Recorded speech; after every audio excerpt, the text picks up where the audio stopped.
Previously on Who Killed Amy Mihaljevic. She was magnetic. I would say a lot of people,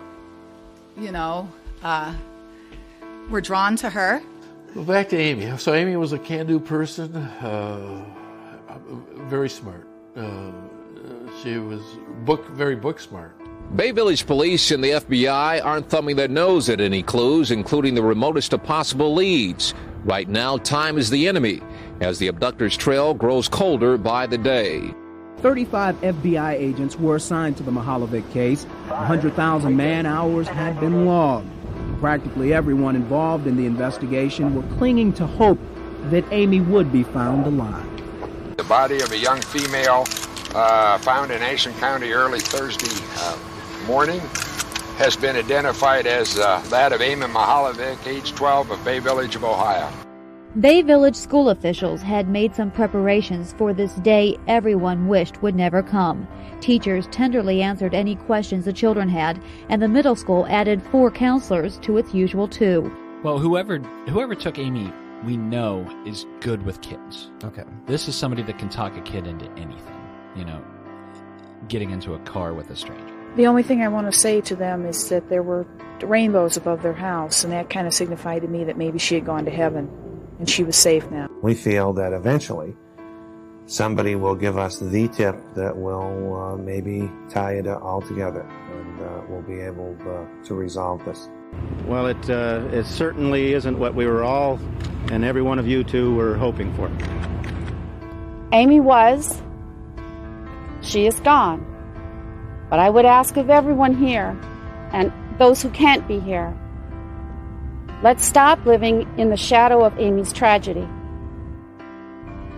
We must look forward. We must put a smile on our face, learn from this tragic event, but not wallow in the sadness. I am Bill Huffman, and welcome to this week's episode of Who Killed Amy Mihaljevic. On this week's episode, I have a great conversation with Nick from one of True Crime's top podcasts, True Crime Garage, who grew up in the Columbus area, but has always had a special interest in Amy's case. We will discuss how Amy's story affected him as a child and how he perceives it being an adult, and having done one of his first episodes on the Mihaljevic case. We'll also discuss his theories as well as where he sees the investigation going at this point. This case has so many different rabbit holes that it is important to remember the facts. Theories are just theories, and as much as we can speculate on who this killer is, it is important to remember that only one person called Amy, and in all likelihood, only one person is responsible for this crime. Too many theories and too many suspects is the best way I can put it. If this case were built on theories, we would be near skyscraper territory at this point. As James Renner has said before on this podcast, this case is so frustrating because there were so many people with the means, motive, and opportunity. And to think that so many people fancied this young girl is disturbing on a whole new level. So why in a city with a population under 16,000 haven't they been able to find the killer or justice for the Mihaljevic family? There is a connection between Bay Village and Ashland County, and someone in this area, or the Ashland area, knows the answer. It was in 2016 that Special Agent Phil Torsney and the Chief of Bay Village Police, Mark Spetzel, held a press conference where they released new evidence. New in the sense that it had recently been tested, but had actually been in the possession of the police for over 25 years. It was when they tested the curtain and blanket that were found some 300 feet from Amy. They discovered similar, with the keyword being similar, dog hairs that had been found on Amy's body and were similar to that of the Mihaljevic's family dog, Jakey. The curtain was shown to the public for the first time in 2016 and was definitely made by someone. It had been repurposed from a quilt or duvet type of cover and was definitely cut to specific dimensions as to cover a door or a closet. So the big question that remains from that press conference, assuming that the person who made that is still alive, is why haven't you come forward with the information that puts this guy away? Are you complicit with this unknown male? If so, you will also be looking at the death penalty here in Ohio. So if that burden has become too much to bear, maybe it's time to let yourself be free of the pain.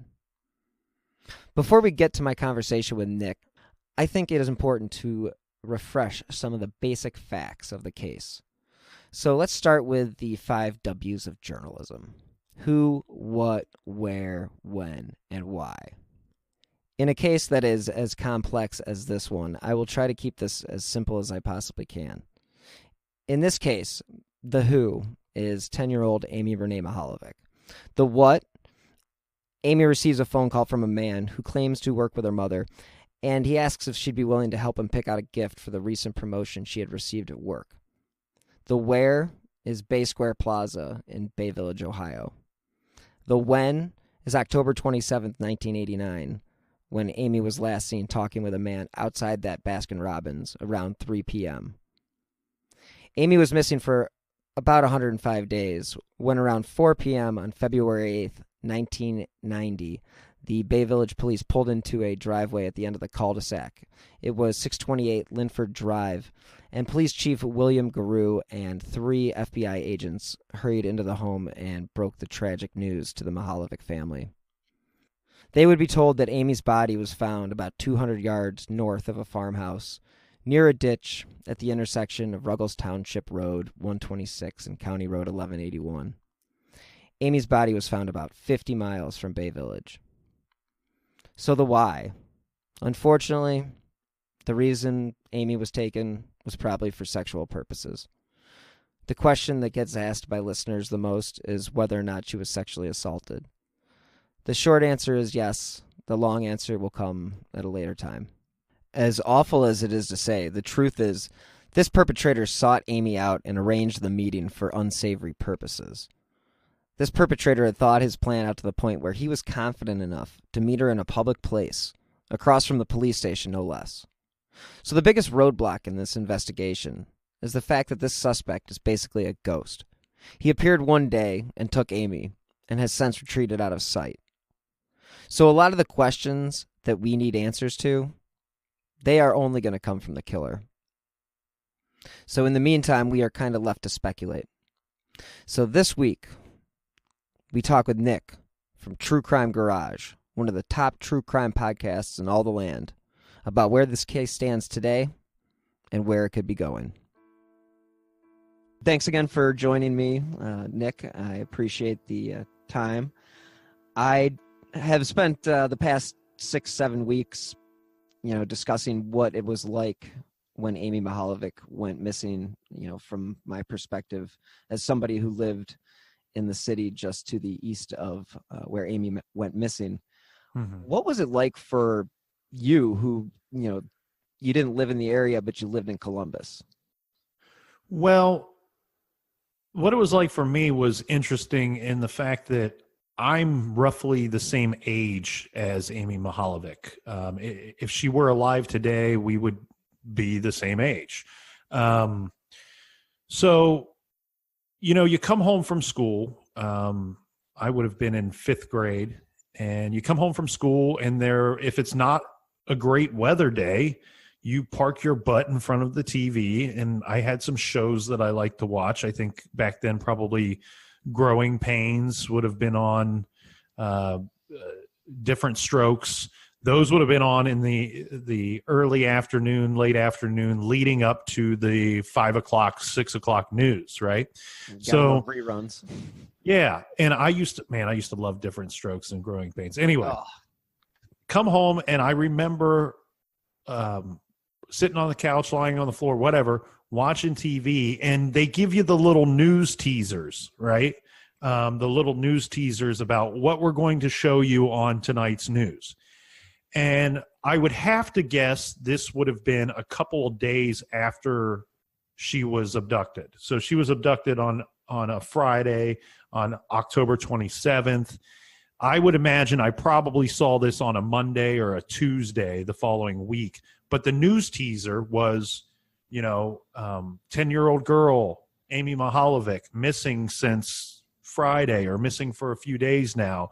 Now it's believed she's been abducted.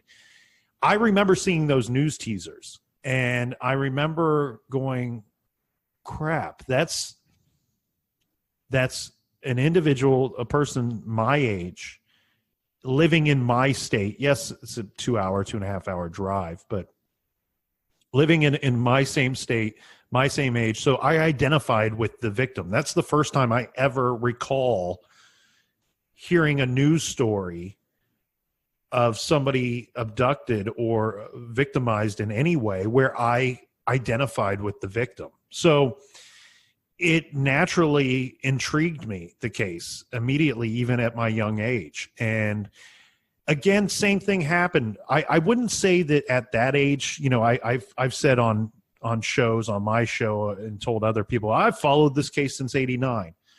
That's true in some sense. I wouldn't say that I actively followed the case back in '89. I was 10 years old. But what I do recall is seeing that news piece, staying and watching the actual news, which I never did at 10 years old, and then learning more about it. And I recall months later when her body was found, I recall seeing that on the news as well. And I remember seeing the America's Most Wanted clips from back then. So for me, what this meant was that it was the first time that abduction and murder to me became real. It became a real thing.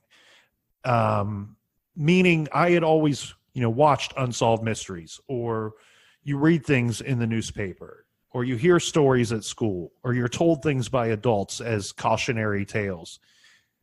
You don't necessarily believe that that could happen to you or anybody you know or where you live. But this, to me, for the first time, is when abduction and when murder, when child murder became a real thing. Yeah, I can definitely attest to that. I mean, being in Rocky River, and I've mentioned it on the podcast before, about our teachers made us watch Sally Jesse Raphael when Margaret Mihaljevic was on. She was on in January? Yeah. It was before her body was found, right? Oh, yeah, it was before her body was found. She was still missing, you know, and I remember they had a tape of it, or we watched it live. I believe we watched it live. But, yeah, that was like a thing in our class. Like, it never escaped us. I mean, you in Columbus, you could be at least far enough away where, yeah, it did feel real, but man, living it up here it was crazy. But with shows like you mentioned, Unsolved Mysteries, like, you know, a show like Unsolved Mysteries, what an impact that had on kids our age, you know? Right. That show used to scare the living crap out of me. And America's Most Wanted with John Walsh. I mean, John Walsh, this was one of John Walsh's first cases, actually. You know, I've got the outtakes of him, you know, talking about Amy's case, and I think that was like the first season of America's Most Wanted. You know what's scary, and they'll forever be entwined in my mind. Thank God at least one of them has been solved, but Jacob Wetterling is abducted on a Sunday evening, and then that same week, Sunday to Friday, Amy Mihaljevic is abducted. And it was just connected in my mind. Yeah, and it was just such a weird thing. And I know that there was some speculation at the time that maybe there was this traveling man that was going town to town and going to abduct children. That was the 22nd of October. So yeah, 5 days later, Amy goes missing. I remember Jacob's case as well because I was close to Jacob's age. I was just like you. I was the same age as Amy. And he was out riding his bike and I did the same type of stuff. And so that was something that did hit home. And I remember, I don't think I was like aware of it until Amy went missing, you know, because it's not like I sat down and watched the evening news when I was 10. But right. Once they did, you know, because Jacob was missing for 27 years. You know, they never found a body until there was resolution in 2016 with the arrest of Danny Heinrich. But in that Sally Jesse Raphael show that we watched, one of the segments was Jacob. So it was just it was automatically connected in our brains because of the fact that it went Patty Wetterling, next segment, Margaret Mihaljevic. And It's just, those two cases, they will forever be connected in my mind. And Jacob was close in age to Amy, and you and I are roughly, we're practically the same age. Mm-hmm. So I can only imagine things on your end, watching that in school, watching that on TV, Jacob Wetterling, Amy Mihaljevic. It was, and you and I have spoken to this before. It was different for me because I was down here in Columbus. Mm-hmm. There was distance. The victim, Amy, was a girl. I was a boy, and you and I have joked because we've both been asked this by several individuals. Well, how did it affect you? And it affected me in the way that I stated earlier, that now I wasn't just hearing a crime story that happened in some other state, 500 miles away to an adult. It affected me in the sense that the world became a more real place on that day. And on that day that her body was found, I don't think I watched the news coverage that day. I think looking back and trying to think back, I think I remember viewing that within days of her being found is the best I can come up with. Mm-hmm. But on that day when her body was found, I learned that the boogeyman did exist on that day. And he wasn't living in somebody's closet or hiding underneath somebody's bed somewhere. No, the boogeyman is real, and there's many of them. And they're the creepy guy that lives across the street from the school, the elementary school. They're the strange man that's taking pictures of children on his phone at the Walmart. They're the strange guy sitting on the park bench for hours on end with no newspaper, with nothing to occupy his time.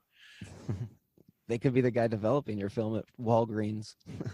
Yes, Walmart, yeah. Right. I mean, it could be the thing about Amy's case is most likely the individual is still walking amongst us here. I mean, I believe he.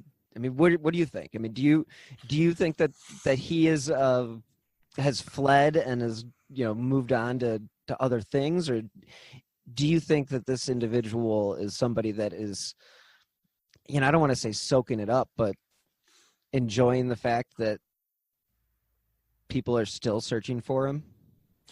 Well, that's interesting because a few months ago, and I had not 100% resolved this with myself when we spoke, a few months back. But one thing I've had to do with this case, and that I do have a strong theory that I like and that I favored for years on this case. But what you're asking me is months, years, and decades past that theory that you and I have discussed. Is this individual still alive? Is he still in the area?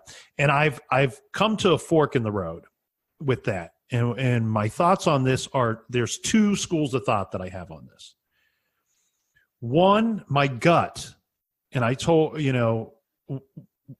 up to Lakewood, and I drove up to Bay Village, and I've done that a couple times. And on my last trip there, just driving up 71 North from Columbus all the way to Cleveland area, and I'm going, just something inside of me at some point, I think I was about 45 minutes north of Columbus, maybe 50 minutes. And this overwhelming feeling came over me that somewhere between this point right now on the road and my destination for the day, there is a unknown child killer living along this trail somewhere. And that's what my gut tells me. Now the other school of thought, let's take the other direction at the fork in the road, is one thing you and I have spoken to several times, and many people regarding this case, is that there is some thought that maybe this individual, the offender, believed that you and I both agree that the offender was sexually or romantically attracted to Amy Mihaljevic. I do, yes. So there is a thought that this individual may have thought they could have had some relationship if he just got the chance to talk to her, got to meet her, she got to know him, that they could have some kind of friendship or some kind of relationship. And if we take that direction, that turn on the road, then killing her was a reaction to her not reacting the way he thought she would, or not going along with what his wants and his needs were. Yeah, and then I think that would fall into the line with the FBI's thought that this could be a one-time killer. It's a one-off, that he killed her. Yeah. Yeah, he killed her as a reaction because holy shit, this is not going the way that I thought it would. And he freaked out, and in a panic or in a moment of desperation to not be caught, he kills Amy Mihaljevic. So my thought is, if in fact that is true, I would then lead myself to believe one of two things are more possible with this individual. That he would have, if killing her was a reaction, he would have reacted at some point in his life to that reaction, to that result of reacting and killing her. And what I mean by that is that he would have either fled the area at some point and lives a good distance away, likely not in the same state, not in the state of Ohio or any of the states touching Ohio, sharing a border with Ohio, or the individual may have committed suicide at some point. And, if that would be terrible, because then there is definitely never going to be any resolution. If that's right, then Billy Strunak would be a interesting person of interest, an interesting suspect. One that was not. They didn't get the chance to vet him or investigate him because of his suicide, or there's some people that say he may have been murdered. But regardless, his death prevented FBI and law enforcement from really looking into him, I feel. Yeah, I definitely think that, Robert Ressler talks about it in his book, that he would definitely fit the mold. And James talks about it as well, when he mentions the fact that this guy was volunteering at the Amy Center. He brought copy paper that he actually stole from his employment. But he also had apparently lots of issues that went deeper than just, and that's not to say that he couldn't have killed Amy, but it's also like, I think we talked about it before. Sometimes when you do get this far into a case, there are so many different avenues that you could go down. You could look at it so many different ways. And sometimes it's just the simplest answer that is the answer. But, just Amy's case is so unique that, this person went out of his way to call her. Right. Arrange this meeting. Had the gall to do it in front of the police station, whether or not he knew it was the police station. This person was confident enough to do that. But that doesn't mean that this guy was also extremely intelligent. He's not, we're not going to say he's Einstein because he ended up killing a girl. Who's to say that? Right. That's, if his plan was to befriend a 10-year-old girl, which Chief Spetzel has even mentioned, I asked him, what would you say to the killer? And his thought and his response was, what was your intention? What was the goal? And that's where everything kind of hits a roadblock, is Well, it does. It takes you in two completely different directions, because then you're forced to give the answer of opinion of there's only two intentions that day. When you pick up an underage girl that's 10 years old and you're an adult, Right. there's only two outcomes. Either your hope is to do something with her and get away with it and drop her off safe and unharmed. Well, we shouldn't say unharmed, but you know what I mean. I know what you mean. Not alive, drop her off alive somewhere. Or you knew going into this you were going to have to kill her. And that's two different species. That's two different animals, two different monsters.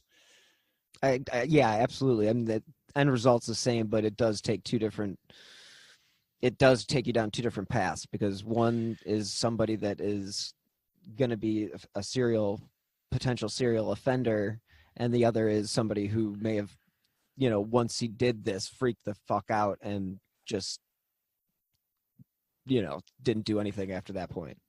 Right. So then we have to ask ourselves the question is, we know he planned the meeting. Mm-hmm. We know he planned the introduction of calling her and planned the meeting, arranged the meeting to meet her. So he planned to abduct her. We know that. And then you have to go, well, do we go a step further and say he planned to kill her and made arrangements and pre-planning for that? Or did it just happen? With where her body was found, that does lead you down an interesting path of, it sounds like it was more of a pre-planned thing, that I'm taking her someplace near where her body was found. Mm-hmm.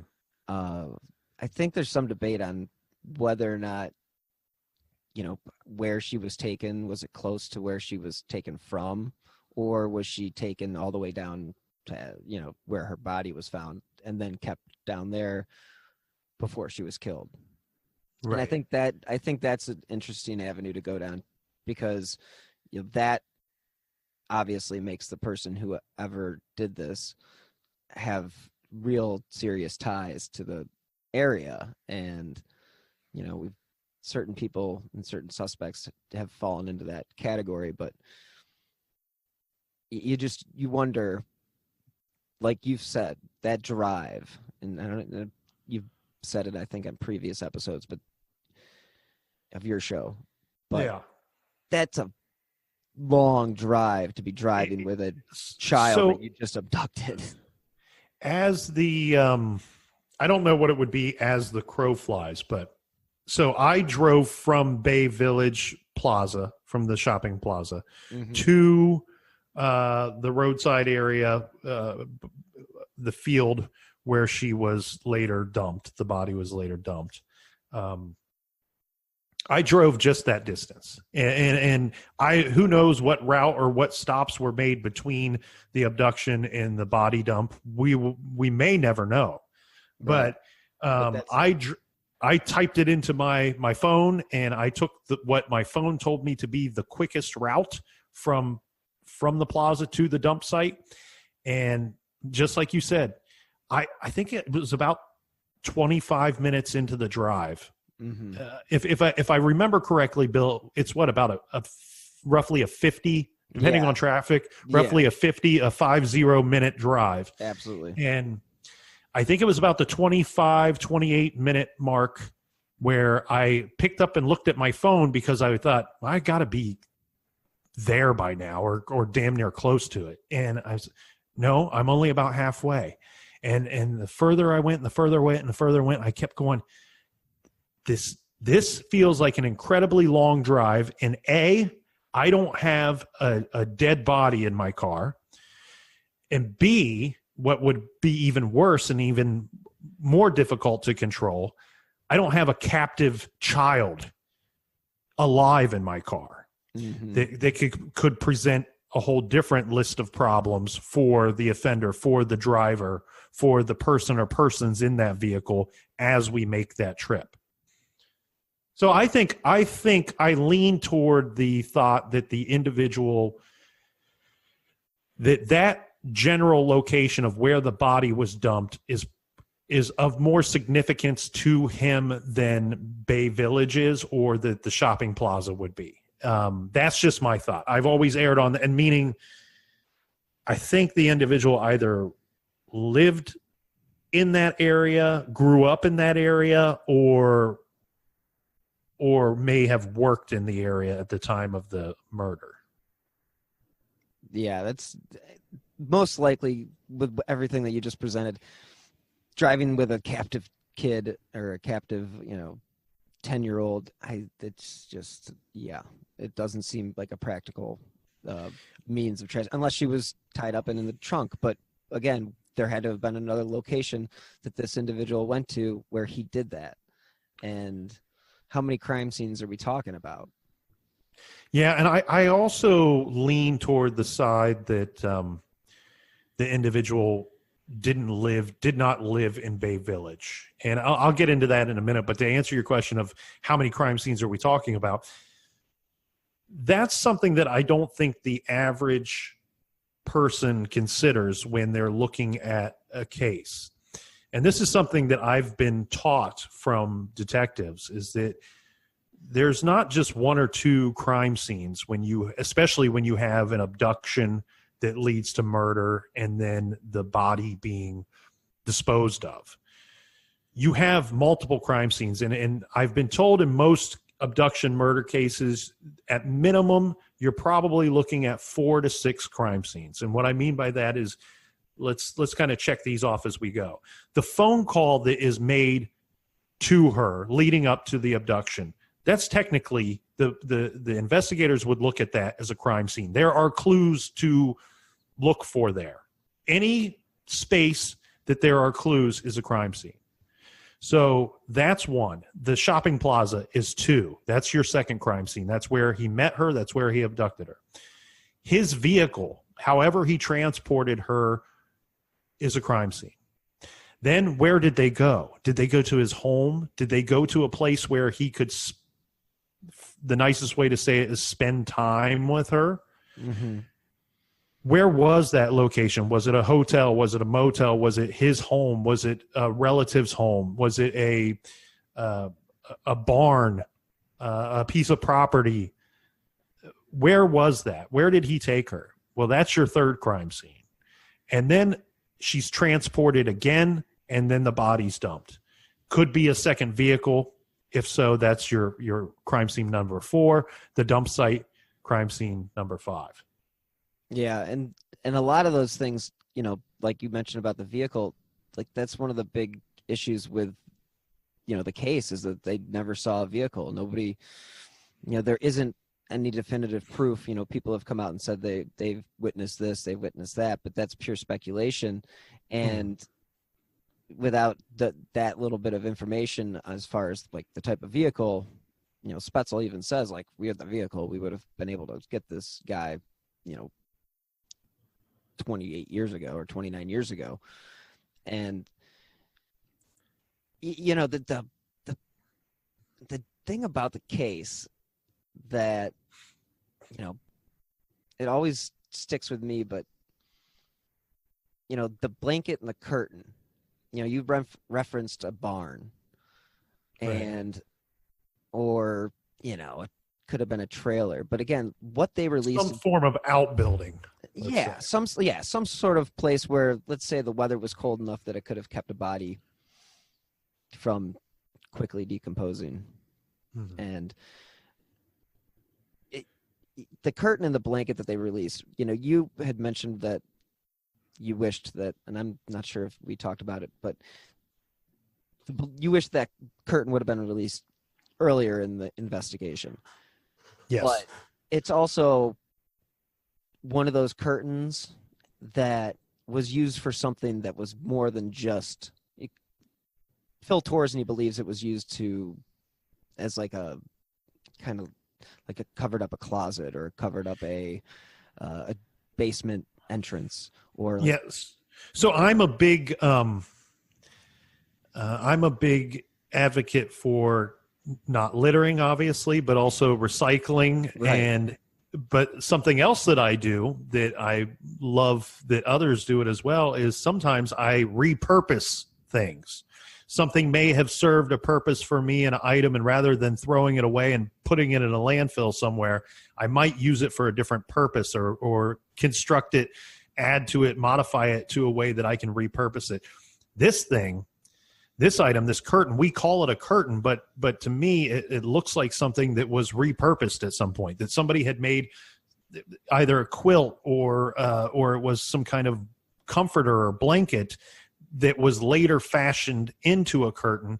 And where you're going with this is totally fascinating to me. It looks like something that would cover, that you would use almost as a door, like in place of a door, meaning if you had a closet or a back room or a side room, this would be the item that you would hang. Instead of buying a door and putting a door frame there, you would hang it in that little walkway or right in front of the closet area to just for aesthetic purposes, so that you could store things in the closet or store things in this back room or have privacy.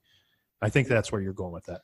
That's exactly where I'm going with it. And I don't know, this is, again, I hate to purely speculate, but that just makes me think of a trailer. I don't know what it is, but it just seems like something that you would hang that back room off of a double wide, or it just seems something. It also makes me think a hunting trailer, maybe. Yeah, but it also makes me think of an individual that may live with others, and either the others are roommates, which I know makes it difficult for him to spend time with his victim, Amy Mihaljevic. But it also makes me think of that a grown child living at home, or a person that's renting a space from others, that the actual homeowner. And what I mean by that is often we will see adults, whether it be the adult children of the homeowner or a renter, sometimes they'll rent a whole level, and it could be the basement level. And often you go into people's basements, especially ones that are partially finished or all the way finished. It's not uncommon to see curtains used as dividers from room to room, or for a closet, or for a particular space. And then somebody would say, well, let's go down that road, Nick. And let's say you think maybe the individual could have lived at home and been a grown child of the homeowner. I don't think that's out of the realm of possibility. I think that there's a chance, this offender chose the meeting to be that Friday for a reason. And either that's because he didn't have to be accounted for at work the next day. He wanted to spend time with Amy, and he needed the privacy and the time to do that. And that's why I believe this individual chose a Friday afternoon. He didn't have to be accounted for that night. He may not have needed to be accounted for Saturday and Sunday or Sunday. If he's a grown child of the homeowner, maybe they're out of town that weekend. Maybe they're gone for the weekend, and this is his window that he has. I think that Friday's important for some reason, and I think the plaza is important. I think that the information that he knew about Amy is important, and I think that the Friday is important to finding out who this individual is. And the reason why I say that is I think these are all things that were orchestrated by who would end up being the killer. Right. I don't think that 10-year-old Amy said, look, I'm kind of booked up on Wednesday and Thursday, but if you want to meet on Friday, that fits into my schedule. I don't think that happened. And I don't think that Amy said, oh, by the way, me and my friends go to the shopping plaza from time to time. How about we just meet there? I think the adult, the offender, the monster that killed her orchestrated most of that, if not all of it. Yeah, and I totally agree with that she was not the one that would have arranged that particular setup or, put herself in that position. But you just mentioned something that was interesting, and that was I lost my I lost where I was going with that. But as far as the way that you see it is that this person obviously knew a lot about Amy, and whomever the perpetrator was somehow had intimate details, knew her phone number, obviously, and knew where she went to school, therefore could have easily been able to set up the plaza as the place to meet. So you and I have talked before about different theories, and, you know, can you just expand a little bit on the theory that I find very fascinating?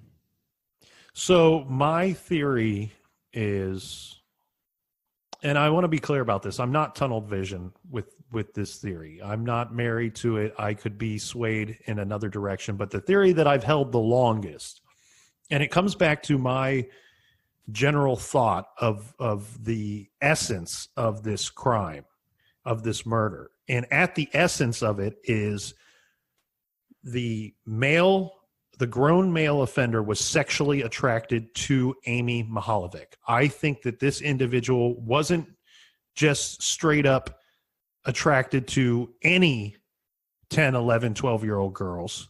I think he was attracted to a specific type of girls that age. And I think Amy fell into that type. I think that Amy was somebody that he was sexually attracted to. And then take it a step further, I also believe that this individual somehow knew a good amount about Amy and her life and her family, but she didn't know him. So how do we get our victim to our killer and our killer to our victim? How do we connect those two? How do we connect them?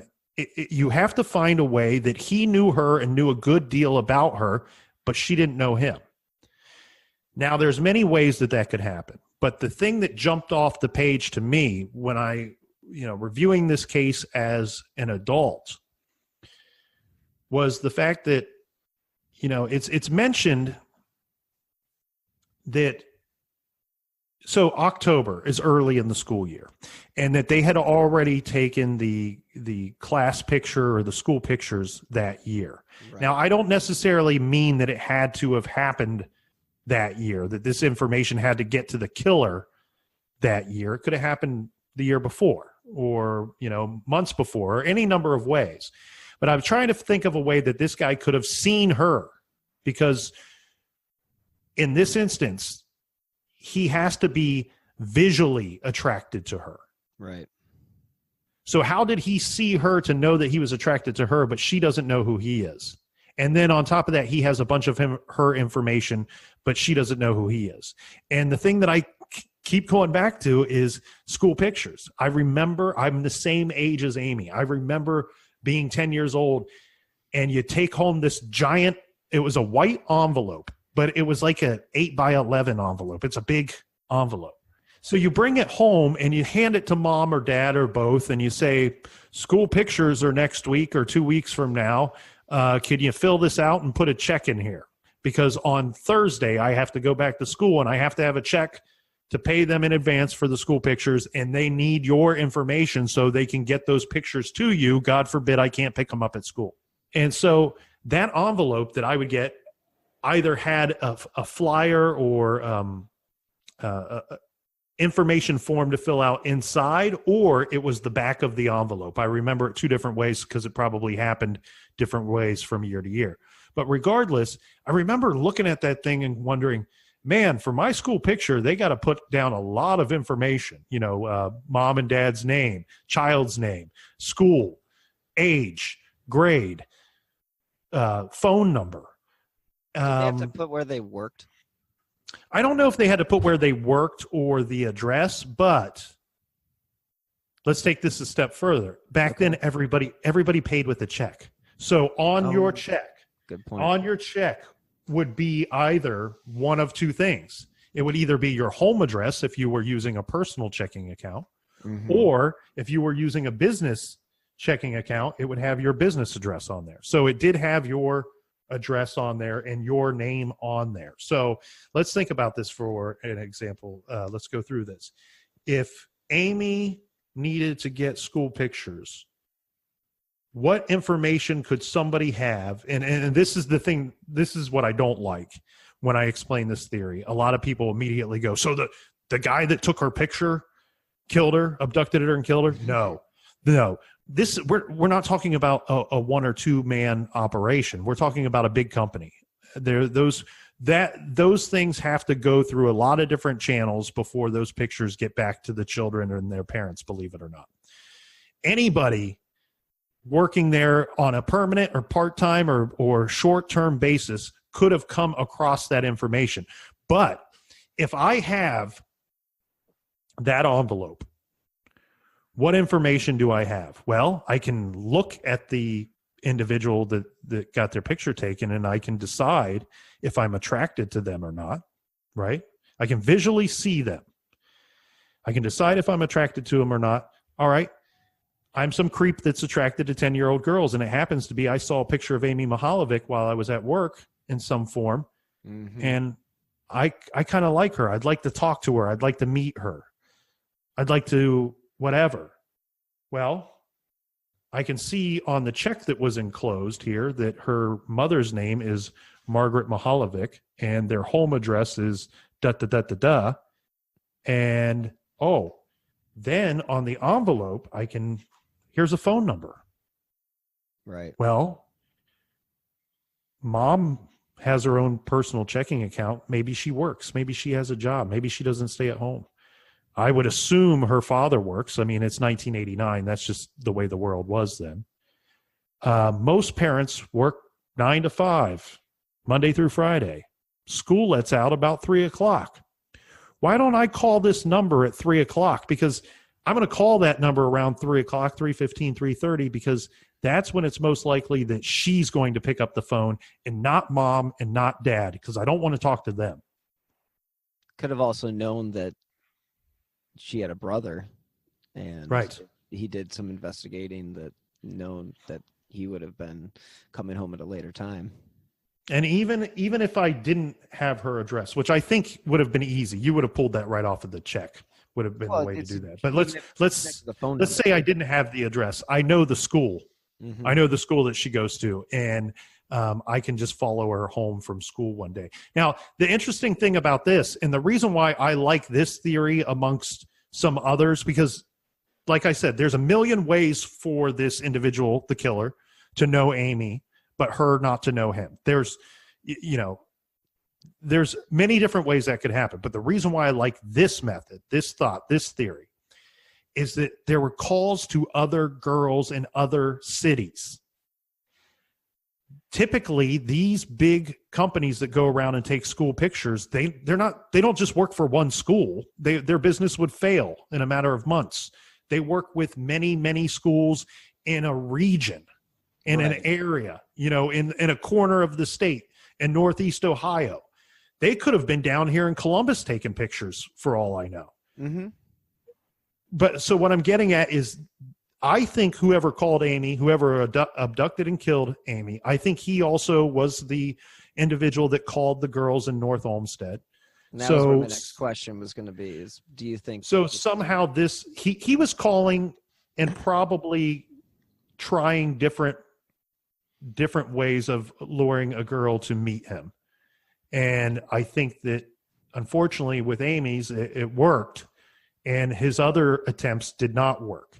And I think this individual would have continued to call and contact girls without being seen, via phone, until he found one that was going to meet him. Yeah, it would explain the attempts of the on the other phone calls to the girls in North Olmsted, as well as explain the connection as far as your theory goes. And again, like you mentioned before you went into your theory, is you're not 100% saying it's this, and you're not going on tunnel vision as far as focusing on this as being your only theory, but to you, this is what makes the most sense as far as what connects everybody to this one individual. And it doesn't, it's crazy because that makes the whole Mark background thing just mean absolutely zero. And you mentioned it on a well, not 100% zero. Where it does mean something is the abduction time and the phone call times. Mm-hmm. That's where the parents' relationship comes into play, being that the killer believed that this was a time that he could call her, contact her, meet Amy, and abduct her without her being tied down or the security of mom and dad being at home or with her. You know, the phone calls, so she would have been abducted shortly after school. The phone calls happened shortly after school. Mm-hmm. The reason being is that, like I said, back in 1989, most moms and dads, mine included, worked 9 to 5 Monday through Friday. And this wasn't cell phones. You know, back nowadays, when you have a child's information, you're getting mom or dad's cell phone. It rings, it's in their pocket, it's in their briefcase, it's in their purse. It rings, mom or dad picks up. Back then, remember, we even had Phone a Friend. Phone a Friend, remember that did they give you those numbers with the sticker with the bear on it? And most it was like of our listeners will have absolutely no idea what you're talking about. So explain what Phone a Friend was. Okay, so back then, most children would go home from school, and there would be a window of time that you were home alone. You know, not everybody could afford additional childcare to bring in a babysitter for 1 hour or 2 hours after school between the time that I get home from school and mom or dad gets home from work. You're home by yourself. So at school, they would hand out this thing called Phone. I think it was called Phone a Friend. Not 100% certain, but I can envision this little sticker that they would give us that had like a teddy bear or a bear on it, and it had a number, a phone number. And if for any reason at all you needed to talk to somebody as a child, you could call that number. And they would encourage you when they give you the sticker. They would say, you know, if somebody strange shows up at your door and you don't, you know, maybe you don't think you should call the cops and you can't get a hold of mom and dad, well, you can call this number. Or if something's going on at home that you can't tell mom and dad about, you can call this number. There was that whole Phone a Friend thing. These is supposed to be like a helpline almost for children to call. Well, not to bring up Ted Bundy, but the fact that Bundy worked for I believe it was a suicide prevention hotline. Or it was something along those lines. And, you know, if that Phone a Friend, who's on the other end of that line? That's true. And that's true. And with your theory, you know, who in the chain of custody, as far as the proofs of the pictures, how many hands does that go through, and how many people see those, you know, those images? It opens up a lot of different avenues, and that's why I find your theory so interesting. What's great about it too is, look, if I wanted to, let's say I wanted to abduct, rape, and kill somebody. Well, if I had means of finding the perfect victim, let's say, mm-hmm. it would be much better for me, beneficial to me, if that victim lived in another city, lived a fair distance from me. The chances, the chances of me getting caught drop. And the reason why I said earlier that I don't think that this individual lived in Bay Village, I say that because I think he looks somewhat, not exactly, because we have two different composite drawings. Those are different people that were drawn. Those are different descriptions. So when you look at the wanted poster, or whatever you want to call it, there's two different descriptions, but I think the killer, the abductor, looks similar to one of those, or similar to both of those drawings. And I think that the age is probably that I'm not going to say spot on, but I think that they have the age right. I understand it's 25 to 35. That's a big window, but I think he falls somewhere in that age range. And the reason why I don't believe he lived in Bay Village at the time, or likely ever lived in Bay Village, is that everybody was looking for that face. Everybody was looking for that face. We're not talking about New York City. We're not talking about Los Angeles. We're talking about Bay Village.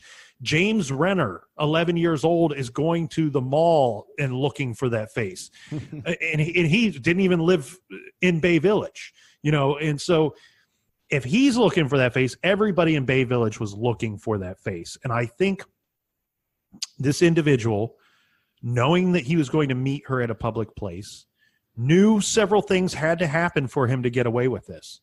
One, he can't be seen with her with his vehicle. We can't have me, her, and my vehicle all together, because vehicles are so much easier to describe to another individual, to law enforcement, and to track down.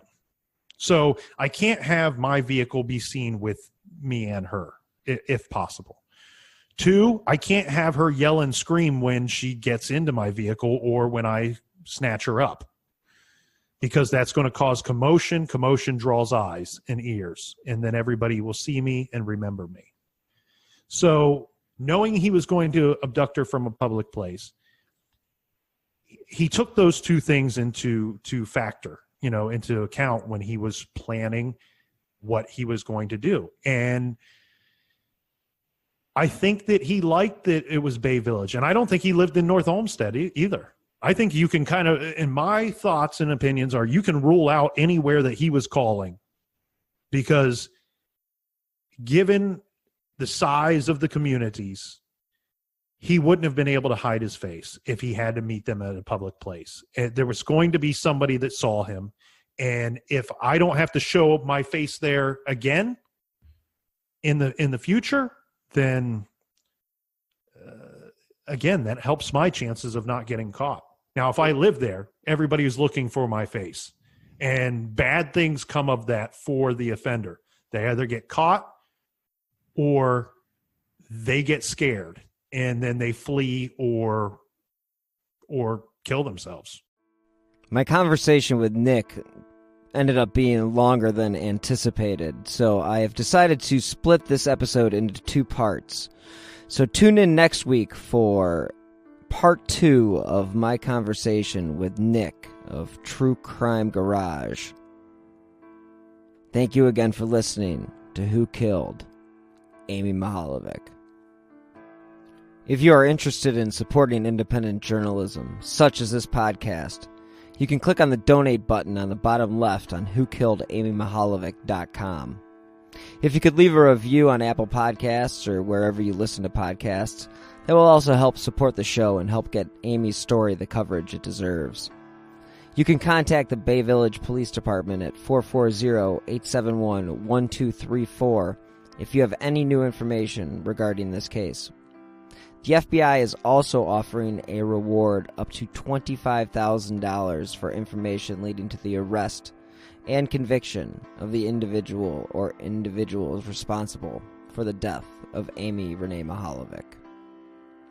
So anyone with information concerning this case, please contact the FBI at 1-800-CALL-FBI. You may also contact your local FBI office or the nearest American embassy or consulate. Thank you again for listening, and be safe.